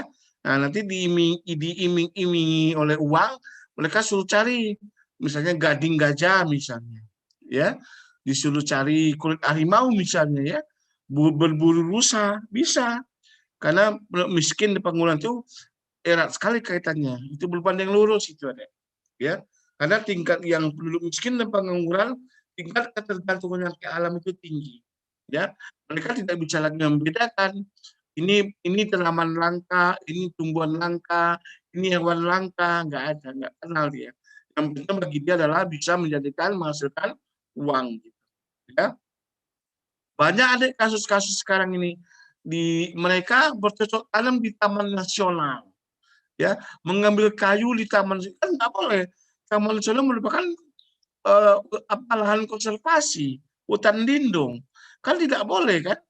apalagi nanti ada yang banyak di kasus-kasus di TNKS ya, di Bukit 30 Taman Nasional itu ya, mereka yang tinggal di pinggir-pinggir Taman Nasional itu, mereka mengambil eksploitasi, mengeksploitasi hati yang ada di sekitar mereka. Nah, di satu sisi SDM dari pihak pemerintah untuk pengawasan polusi hutannya terbatas. Ya. Nah, itu fenomena kita. Jadi artinya apa? Punya peran penting, punya kontribusi yang tinggi meningkatnya penduduk miskin dan pengangguran terhadap degradasi lingkungan, terutama adalah hati gitu ya. Oke. Baik deh, bagus. Oke. Apalagi lemahnya penegakan hukum. Nah, seperti kata tadi Pak Edi bilang, kita sudah punya, pemerintah punya regulasi, udah punya kebijakan, aturan, jelas kalau melanggar hukum. Misalnya tadi yang dibilang, dengan tidak boleh membuka lahan dengan cara membakar. Ya, tapi banyak saja, ada saja penduduk kita yang membuka lahan untuk berkebun, dibakar gitu. Nah, kita sayangnya masih ada hati nurani, katakanlah kepala desa, LSM tidak melaporkan semuanya kepada aparat penegak hukum. Masih lemah penegakan hukum kita. Ya, cobalah kalau seperti di tempat lain. Kalau ada cerita deh ya. Ini salah satu cerita dulu di kawan-kawan PNI yang sekolah di luar negeri itu, katakanlah di Amerika. Mereka itu ada sungai deh, sungai itu ada ikannya. Sungai itu bersifat common property, kepemilikan umum. Jadi mereka masyarakat umum boleh ngambil ikan. Tapi ada regulasinya. Jadi ikan boleh dipancing, ditangkap pulang dengan catatan sudah memiliki berat sekian kilo. Nah, kalau sudah belum memenuhi, tidak boleh diambil. Ya. Jadi artinya kalau mereka mengambil, mereka ada sanksi. Nah, dan masyarakat sana mentaati peraturan itu, regulasi itu. Kalau kita kan tidak. Dilihat banyak nih di Kota Palembang saja, banyak yang nelayan itu menggunakan racun, menggunakan listrik gitu ya. Itu pernah ada lihat pendidikan tuh. Kalau pagi udah meninggal karena dia sendiri yang tersengat listrik gitu pada saat hujan. Ya. Seperti itu. Nah, itu artinya tingkat kesadaran. Di samping itu juga adalah lemahnya penegakan hukum. Ya, masyarakat lenda itu saling berkaitan ya. Pencemaran lingkungan itu juga penting. Nah, kalau yang Nah, kemudian kalau yang langsung adalah over eksploitasi, ya, import, ya, pemanfaatannya melebihi MSY-nya, ya, maximum sustainable yields, ya. Jadi tidak bersifat pemanfaatan lestari. Ya, misalnya begini ada, katakanlah ikan bili, ikan seluang. Ikan seluang itu boleh dipanen, ditangkap, misalnya sebulannya 1 ton gitu ya, udah seimbang. Tapi kalau dia itu udah ada perhitungannya. Ini menyangkut masalah stocking ya, stok di alam itu berapa. Kemudian masyarakat kita over dia karena kebutuhan ikannya mahal, kebutuhan meningkat sehingga dipanen diupayakan 2 ton per bulan. Itu namanya sudah melebihi tingkat pemanfaatan lestari. Akibatnya apa? Jadi si ikan seluang tidak diberikan kesempatan untuk memijah, tidak diberikan kesempatan untuk tumbuh dan berkembang dengan baik. Lama-lama dia bisa menjadi langka. Nah, ada yang pernah dengar dulu ikan gabus. Kenapa ikan gabus jadi mahal dan langka? Ya, di Kota Palembang. Dulu telur ikan gabus atau anak-anak ikan gabus digunakan sebagai makanan ikan, ya, ikan lohan dulu. Sekarang akibatnya apa? Jadi bibit-bibit daripada ikan gabus itu sudah dimanfaatkan, tidak dibiarkan tumbuh jadi dewasa, sehingga kemampuan untuk bertelur untuk menjadi regenerasi terbatas. Akibatnya apa? Dari kelangkaan besar-besaran untuk ikan gabus. Maka sekarang ikan gabus menjadi mahal. Jadi ada penangkapan yang pemanfaatan yang berlebihan gitu. Itu namanya overfishing. Ya. Nggak boleh deh, harus seimbang gitu ya, antara stok dengan pengambilan ya, input ya, outputnya harus seimbang ya.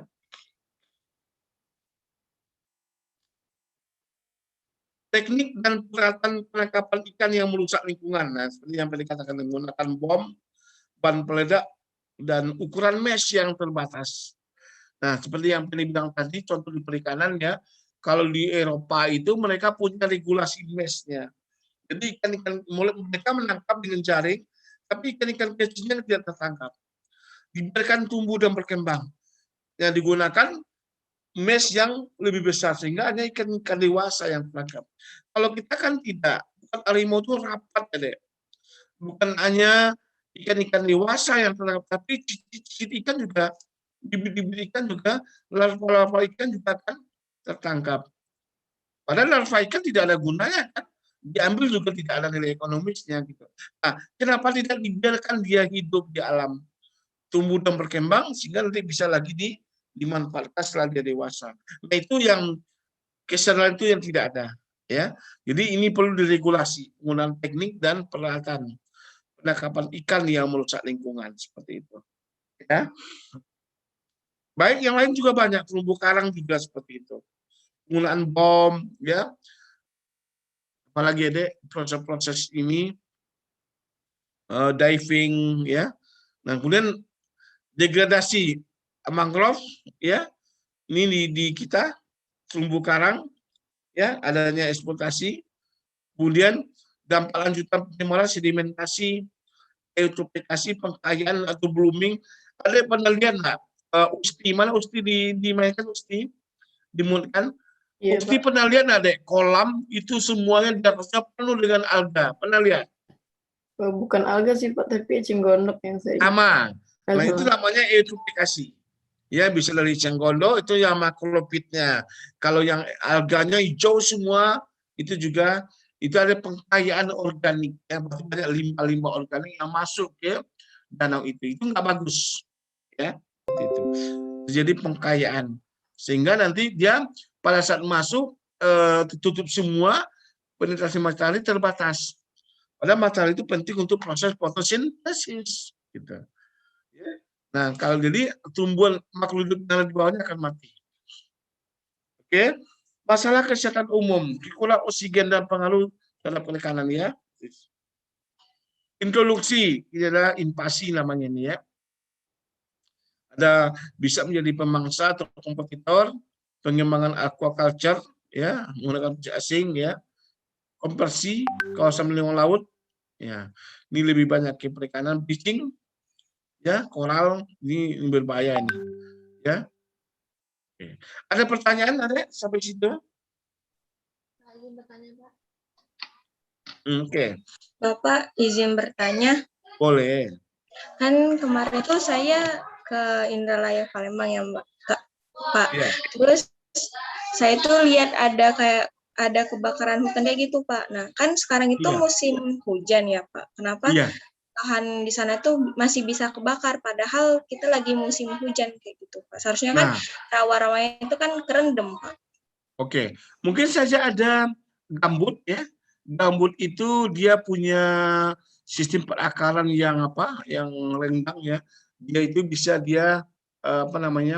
tahan kekeringan. Dia merupakan titik hotspot dari api. Jadi ya. Jadi kalau dia mudah terbakar ya.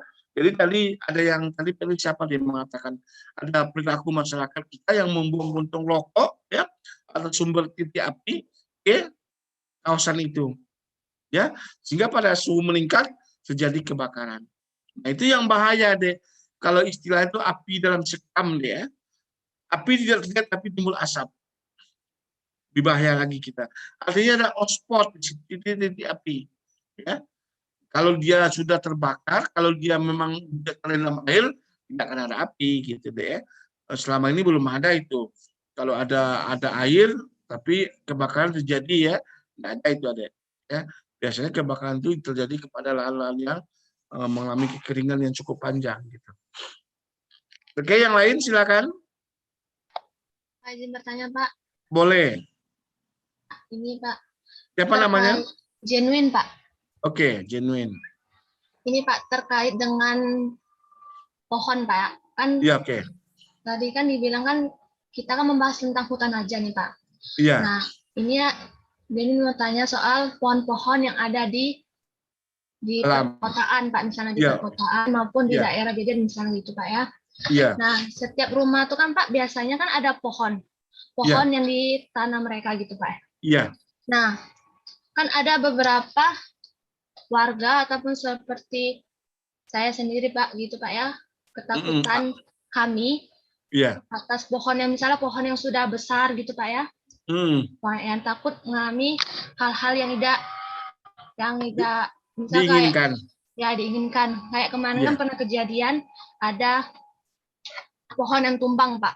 Pohon yang tumbang menimpa 2 orang yang tewas gitu, Pak. Iya. Nah, itu kan Pak membuat rasa ketakutan kami untuk mempunyai pohon di setiap rumah itu. Iya. Ya gimana gitu, Pak ya. Nah, kan untuk menebang pohon apalagi yang di jalur kayak di jalan besar gitu, Pak, di jalan.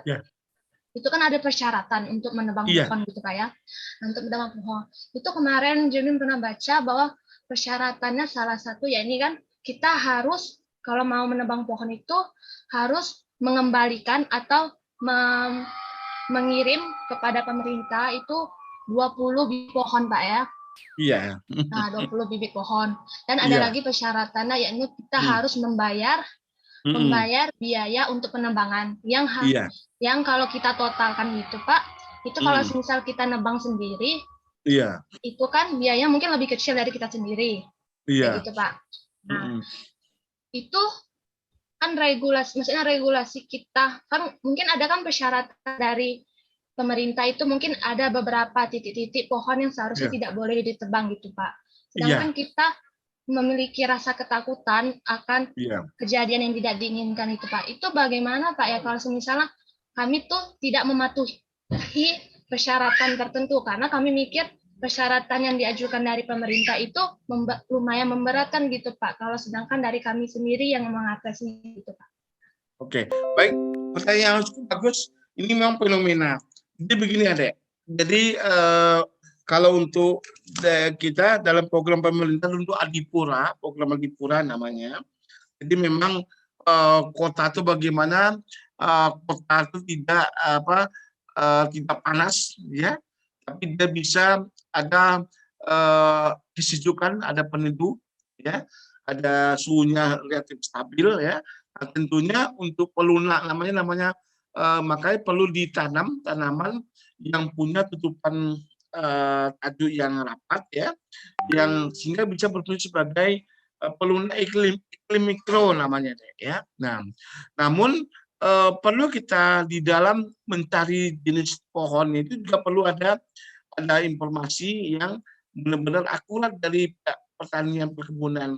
Apakah ini pohon ini pertama adalah pohon ini mudah rapuh, mudah patah, kena angin dan sebagainya. Itu yang pertama, ya. Nah, jadi kalau memang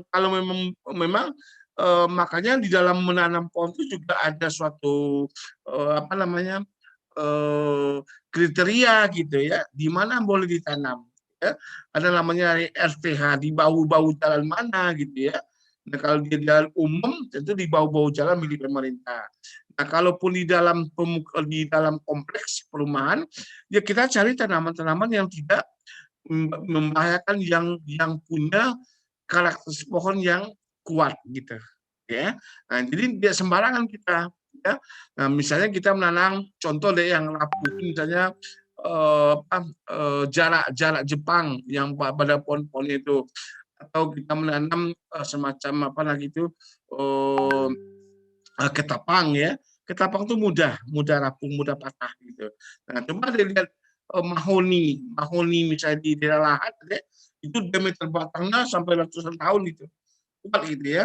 Nah, jadi kita pertama sekali pemerintah mestinya melihat itu gitu, ya. Nah, kemudian juga yang kedua ada regenerasi, ya. Jadi kalau ada pohon yang sudah tua, ya diremajakan, dipangkas secara perlahan, nanti ditanam lagi. Tentu ada perhitungannya, Dek. ya. Tapi secara tidak otomatis dipangkas semua, tapi ada paralel, ada suatu tahapan-tahapannya seperti itu ya. Sehingga karena kehadiran pohon di ruang terbuka ya, di RTH jalan itu juga sebagai ada fungsinya, ada penilaian dari pemerintah juga, pemerintah pusat gitu ya, menghitung berapa jenis pohon peneduh yang ada nggak tersedia di jalanan, ada nggak di sekolahan, ada di pasos ya, karena itu adalah kewajiban untuk meminimalkan pencemaran udara seperti itu. Nah kemudian kalau penilaian dari masalah ganti rugi tadi ya, itu sebenarnya kalau oknum, kalau menurut Pak Endi itu, jadi oknum kadang Pol PP katakanlah seperti itu, atau dari kalau kita di Palembang namanya UPTD jalan ya, pembersihan jalan UPTD deh ya, UPTD utilitas penerangan dan jalan seperti itu ya. Nah mungkin itu mungkin melalui aparat dari PRT, Pak RW ataupun dari pihak kelurahan koordinasinya gitu. Saya rasa Pak Endi Kira juga harus memberikan biaya yang cukup besar kalau itu menyangkut masalah kepentingan masyarakat gitu. Mungkin semacam shock terapi aja itu deh, supaya masyarakat kita tidak sembarangan memangkas atau menebang pohon-pohon yang berfungsi sebagai pelindung pada suatu kawasan gitu ya, begitu. Karena pemerintah juga punya suatu tekanan dari pihak pusat gitu. Jadi ada suatu kewajiban dari pemerintah kepada pemerintah kabupaten kota itu harus melakukan penghijauan ya, dengan tanaman yang sebagai tanaman pelindung dan peneduh. Jadi kata kuncinya teduh dan lindung gitu ya. Jadi kalau ada dia tutupan tanduknya pohonnya rindang, itu nilainya semakin tinggi gitu. Nah, namun tentunya harus ada penelitian juga. Jangan sampai menanam tumbuhan atau pohon yang membahayakan kehidupan masyarakat sekitarnya. Itu juga menjadi nggak sembarangan gitu ya, seperti itu. Nah kalau terjadi ada kasus per kasus seperti itu, tentu adalah kita koordinasi dengan pejabat kelurahan seperti itu. Apa bisa dari kita dulu ada apanya, apa ke RT ke RW ke kelurahan nanti ke camat dan sebagainya gitu ya. Memang untuk secara individu masyarakat dilarang gitu, ada aturannya, ada regulasinya gitu ya. Tapi kalau udah ditangani oleh masyarakat, komunikasi yang baik, penjelasan nggak ada masalah ya, Jengun ya. Ya deh. Iya Pak. Ya itu kasus per kasus saja itu sebenarnya ya. Karena memang benar kata si Jengun itu, di Jakarta kemarin pada saat ada angin apa namanya ya, kalau dulu ada angin puting beliung ya, sekarang ada lagi nama macam-macam angin tuh yang mendadak kecepatan tinggi, banyak yang menjadi korban. Nah, maka sekarang kalau di Jakarta itu ada suatu pendataan jenis tumbuhan yang ada di vegetasi di jalan itu. Ini udah berapa lama umurnya, ini daya tumbuhnya berapa lama, itu juga perlu dilihat suatu ini ya.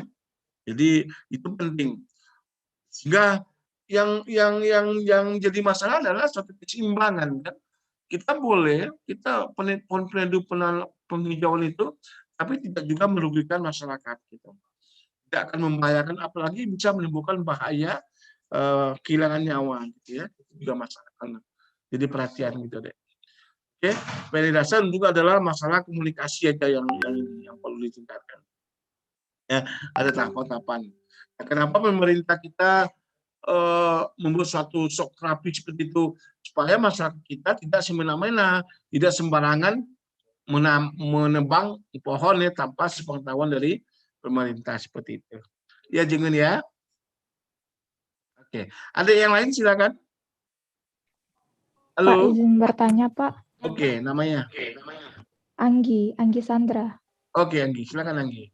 Saya ingin bertanya Pak, bagaimana kalau misalnya ada hutan yang memang dikhususkan untuk tumbuhan domestik ataupun hewan-hewan domestik itu mengalami perubahan iklim yang cukup ekstrim, misalnya Biasanya di pertengahan tahun dia musim hujan, tapi ternyata musim kemarau.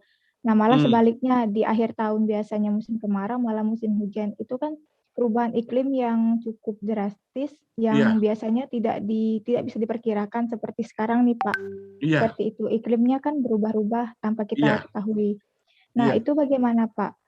Sedangkan kalau tanaman domestik mungkin bisa kita tanam di rumah-rumah atau di tempat lain dengan tanah atau yang menyesuaikan. Tapi kalau untuk hewan-hewan domestik, apalagi yang terbilang hewan liar, ganas, nah itu kan tidak bisa kita pelihara di rumah dan tidak bisa diletakkan di daerah-daerah yang tidak pas seperti itu dengan kondisi lingkungan sebelumnya atau tempat asalnya. Itu bagaimana, Pak?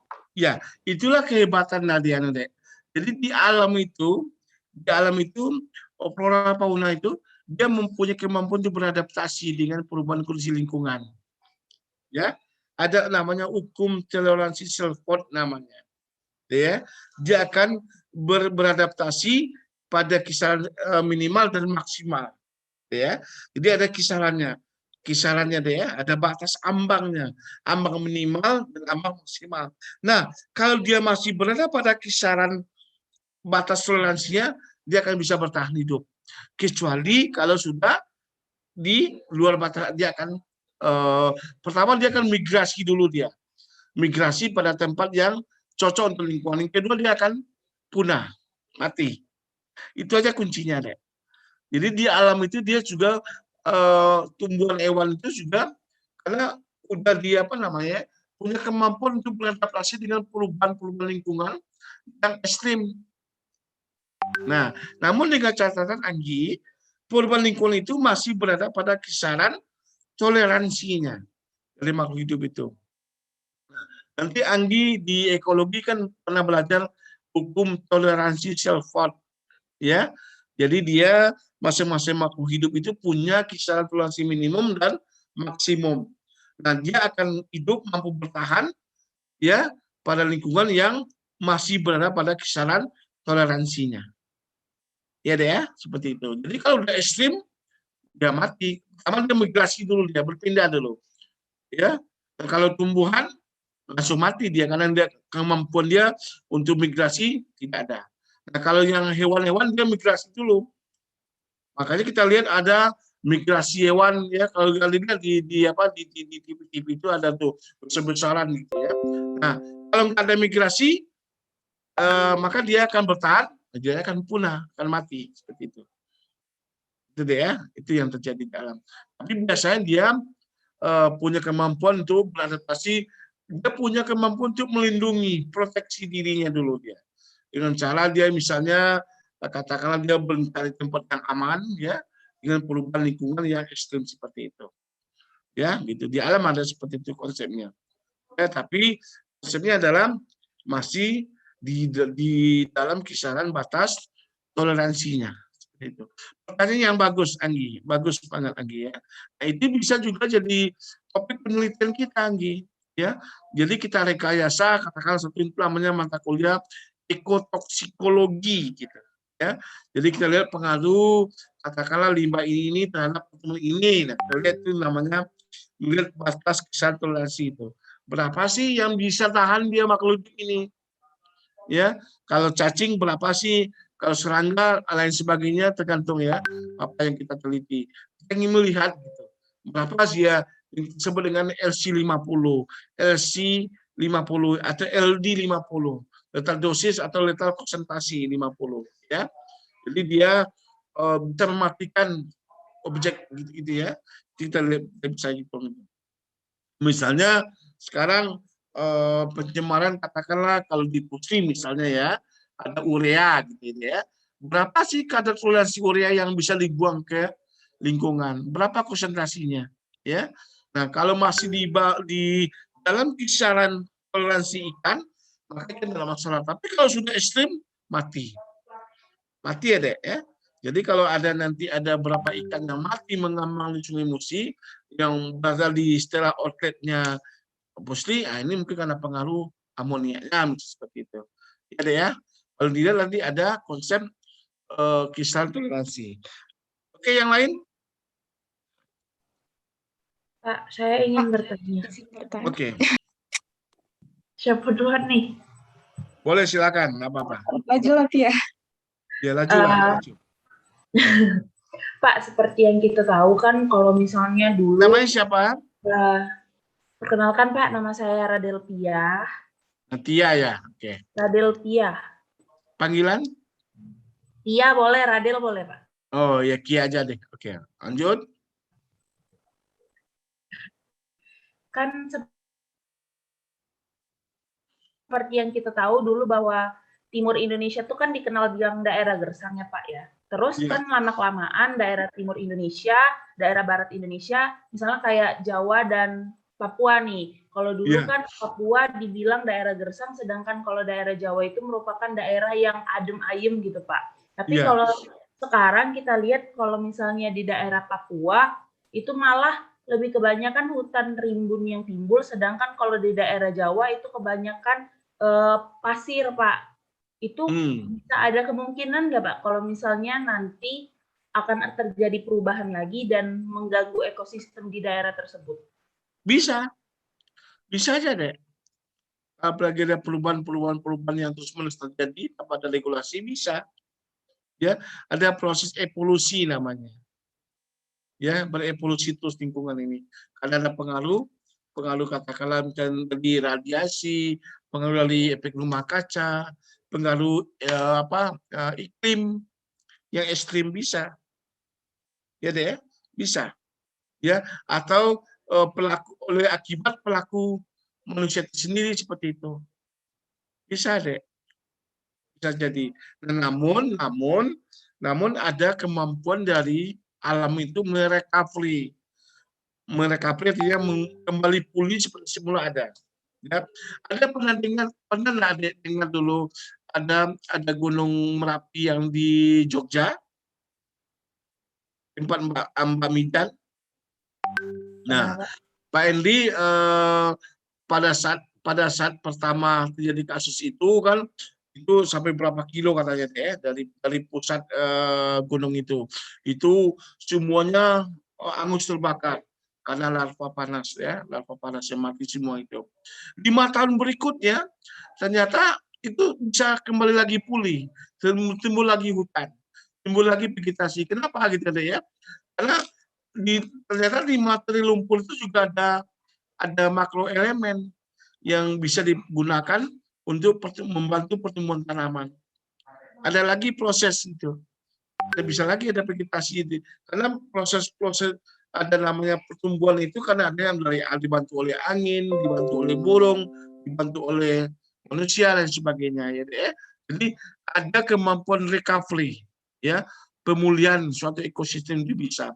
Nah, pemulihan itu tergantung kepada intensitas dan seberapa besar terjadi kerusakan itu. Seperti itu. Ya, bisa deh. Nah, kembali juga kata yang si Ika tadi ya, Kia tadi, bisa.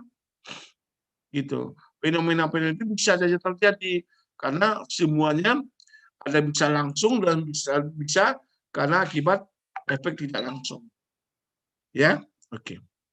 Satu lagi, Delvia, terima kasih. Ini pertanyaan yang bagus. Satu lagi deh. Izin bertanya, Pak. Nah, siapa nih? Rina. Oke, Rina apa? Jadi gini Pak, sebelumnya saya mau intermezzo dulu tentang daerah di lingkungan saya. Boleh. Di sini tuh banyak hutan Pak. Nah, daerah saya itu namanya Bangka Belitung. Oh iya. Nah, hutan di mana di Kecamatan Gantung, Rina? Bukan, itu di Belitung. Saya di Bangka Barat. Oh, Bangka Barat. Oh, di Muntok ya, tahu Penlit. Ini namanya ke Muntok. Terus ada lanjut. Jadi hutan di Bangka saat ini banyak yang sudah dikonversi, Pak. Seperti yang sudah kita ketahui kan sebelumnya, dibuat jadi tambang timah ilegal, perkebunan sawit, pemukiman. Selain itu, aktivitas jual beli satwa juga masih sangat berpengaruh di sini, Pak. Nah, dari seperti yang diketahui dari Alobi PPS Pangkal Pinang, luasan pulau di Bangka Belitung itu sekitar 657 hektar, Pak. Nah, itu terdiri dari tutupan hutan di Kepulauan Bangka. sebanyak 28%-nya itu sudah relatif tidak terganggu, tapi yang 72%-nya sudah mengalami terdegradasi gitu, Pak. Nah, di sini yang jadi permasalahannya, banyak maskot dari Kepulauan Bangka Belitung seperti mentilin, binturong, kukang, dan sebagainya, itu tuh sudah sulit untuk ditemui. Padahal maskot-maskot tersebut itu, nah itu tuh padahal maskot tersebut itu digunakan sebagai indikator untuk kesehatan ekosistem di lingkungan sini. Nah, tanpa mereka, ekosistem di lingkungan Bangka ini kemungkinan besar akan terganggu, Pak. Nah, ditambah lagi tadi saya bilang ada kasus jual beli satwa, itu masih banyak banget di sini. Bahkan mentilin itu udah nggak asing lagi dijual beli di sini, Pak. Itu udah banyak sih di sini di Bangka, khususnya Bangka Tengah. Padahal di sini juga, Pak, udah ada kayak alobi gitu, nah kayak pecinta hewan itu udah ada di sini. Masyarakat pecinta, komunitas pecinta satwa ya. Alobi Animal Lover Bangka Belitung itu ada di sini. Nah, mereka tuh udah berusaha untuk melakukan konservasi yang misalnya hewan-hewannya didapetin dari masyarakat kecil itu diserahin ke mereka, tapi ternyata masih banyak itu nggak mempan gitu, Pak. Jadi yang ingin saya tanyakan, bagaimana sih cara membangun kembali lingkungan yang baik atau hutan yang baik berupa dengan model restorasi hutan, itu bisa nggak, Pak, untuk ngembaliin hewan-hewan tersebut setidaknya masih kategori ada, belum punah, Pak? Bisa dong, Lina. Restorasi itu salah satu upaya. Tapi yang terpenting adalah adanya edukasi dulu. Bagaimana kita meningkatkan kesadaran masyarakat ya yang sudah mengeksplorasi melakukan penangkapan pada satwa liar tadi. Ya, apalagi termasuk satwa yang merupakan maskot kebanggaan kota ya, provinsi gitu ya. Itu yang pertama dulu, persamaan persepsi. Jadi bagaimana tadi itu ada alumni kita deh yang juga merupakan masyarakat pecinta satwa itu, Sarial namanya. Sarial deh itu ada di Bangka itu, dia juga pecinta itu.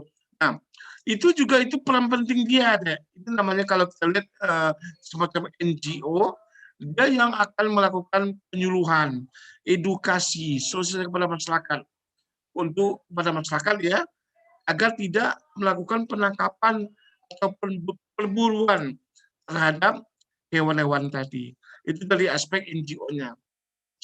Kemudian dari aspek pemerintahnya, regulasi dan kebijakan dan pendidikan hukum yang harus seimbang gitu. Nah, upaya untuk rehabilitasi katakanlah seperti itu, memutarkan kembali. Jadi kita buat rekayasa habitat atau restorasi. Ya. Jadi ada pencadangan area konservasi yang bisa digunakan untuk habitatnya satwa tadi. Itu bisa kita lakukan nanti ya. Nah, sebenarnya regulasi itu ada di dinas di pemerintah melalui kebijakan misalnya pencadangan dulu biasanya punya gini deh. Kabupaten kota tuh punya namanya KLAS, Kajian Lingkungan Hidup Strategis gitu. Nah, di sana terlihat bahwa ada luasan-luasan area yang bisa digunakan sebagai konservasi yang tidak boleh diganggu gitu. Yang tidak boleh dibangun. Tidak boleh ada kegiatan masyarakat gitu ataupun dari pemerintah gitu. Nah, yang kedua adalah kalau tidak ada melakukan rehabilitasi melalui tadi itu apa misalnya reklamasi, apa restorasi seperti itu. Ya, ada rekayasa habitat gitu. Ya, kalau yang ada hutan Jilutung itu di daerah mana itu deh? Yang di daerah mana deh? Yang di Bangka itu ada di Korea itu juga sebagai hutan untuk pariwisata tapi hutan lindung dia. Hutan ada penelitian nggak, Alina? Hutan Jilutung. Alina, halo Lina. Di Toba, tidak salah apa ini itu. Di Toba itu di apa itu? Ya. Di Koba, di Bangka. Di Bangka ya. Ya. Nah, ada pernah dengar itu kan? Hutan itu ada ya? Hutan Jilutung, kawasan hutan yang dijadikan area konservasi, ya? Penanganannya. Nah, kemudian adalah yang ketiga tadi kata Ade tadi, sependapat itu. Jadi kalau ada masyarakat yang menangkap itu menjual, ya nggak apa-apa. Jadi dibeli, diambil, atau ada masyarakat yang memelihara di rumahnya diambil lagi, dikembalikan ke habitatnya, direlokasi lagi gitu. Itu langkahnya supaya tidak jadi kepunaan atau kelangkaan dari satwa-satwa tadi gitu. Ya. Itu disitulah kalau Lina mau berperan, itu nanti Lina bisa penelitian lah deh. Ya, nanti ada Pak Indra, nanti ada Pak Arum, atau juga ada Pak Endri bisa membimbing itu. Ya, bagaimana dari aspek sosialnya, dari aspek ekologisnya, ya, dari aspek populasinya bisa dilakukan penelitian itu. Ya, itu bagus Lina topiknya ya. Jadi kalau aspek sosialnya bagaimana tingkat ketergantungan, apa faktor penyebabnya gitu. Apakah tadi kemiskinan, apakah tingkat pengangguran, tingkat pendidikan, ataupun karena hobi. Ya, itu bisa kita kaji gitu. Ya deh ya, itu bisa kita lakukan penelitian gitu. Lina, halo. Halo Pak, terima kasih banyak jawabannya. Iya, itu apa? Itu yang penelitian. Baik, Adek, ini hidung Pak ini sudah mulai ada flow-flownya. Kita tutup ya, materi kuliah ini udah pengen masukkan deh ya. Nanti absensi ada udah bisa buka di deh, di Abib, udah bisa di e-learning kita udah bisa absensi. Halo Abib, Ya, Pak.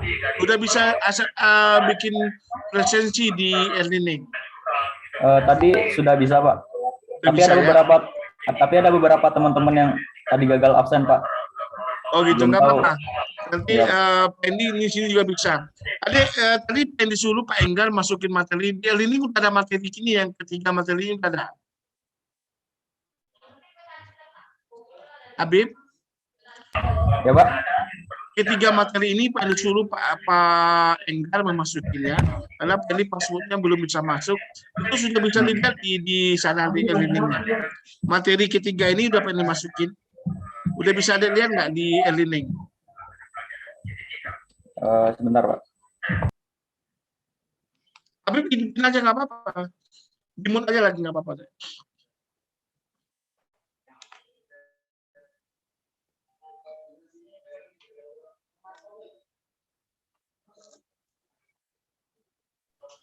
Udah ada Pak.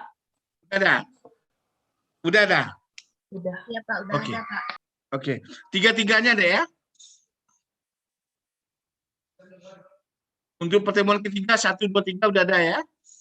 Oke, baik. Nanti gimana? Itu Pak, kalau untuk materinya itu sepertinya itu masih materi tahun kemarin Pak. Soalnya tanggal uploadnya itu masih tahun 2020. Oh. Ya, nggak apa-apa. Nanti coba lagi cek ke Pak Enggar ya. Oke, tapi materi ini udah dapat kali di WA udah ada ya. Oke, baik Adek. Ya, oke. Terima kasih untuk teman kita yang ketiga ini. Nanti untuk tugas nanti Pendi coba dulu nanti ya. Untuk tugas ya, nanti kita ada nilai tugas 20% gitu. Baik, terima kasih atas perhatiannya. Kembali Pendi ingatkan ya, agar kita selalu menjaga prokes ya. Supaya kita terhindar dari wabah ini. Kita tetap jaga kesehatan dengan baik. Hindari keluar rumah jika tidak penting. Ya, keluar rumah seperlunya saja, ya. Karena memang untuk saat ini aman itu adalah berada dalam rumah, ya. Oke deh ya.